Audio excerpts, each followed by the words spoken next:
అన్నా ఎర్ర సత్యం అన్న అంటే ఎవరన్నా? ఎర్ర సత్యం అన్న అంటే తెలుగుదేశం పార్టీ ద్వారా రాజకీయాల్లోకి వచ్చి పార్టీలో వివిధ హోదాల్లో పనిచేసి తొలిసారి టీడీ తరపున 1994 జరిగిన ఆంధ్రప్రదేశ్ శాసనసభ ఎన్నికల్లో జడ్చల్ల నియోజకవర్గం నుండి టీడీ తరపున పోటీ చేసి తమ సమీప కాంగ్రెస్ అభ్యర్థి అయిన నారప్ప పైన 53,779 ఓట్ల మెజారిటీతో తొలిసారి ఎమ్మెల్యేగా ఎన్నికైన వ్యక్తి ఎర్ర సత్యం అన్న.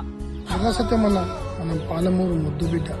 తను ఎమ్మెల్యేగా అయిన తర్వాత ప్రజల్లో ఉంటూ ప్రజల సమస్యలను తెలుసుకుంటూ తన కంపౌండ్ లో ఎంతో మందికి న్యాయం చేస్తూ ప్రజల పక్షాన నిలబడి బడుగు బలైన వర్గాల నాయకుడిగా ఎదిగినటువంటి వ్యక్తి ఎర్ర సత్యం అన్న. మన ఎర్ర సత్యం అన్న మన పైటల రమణ ఒక సీఎం ఎన్టీ రామారావు అన్నకు ఒక పులి పంజనక ఇద్దరుంటుంది.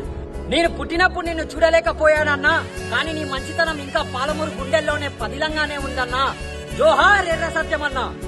ఎర్ర సత్యం అన్న అమరాయ్.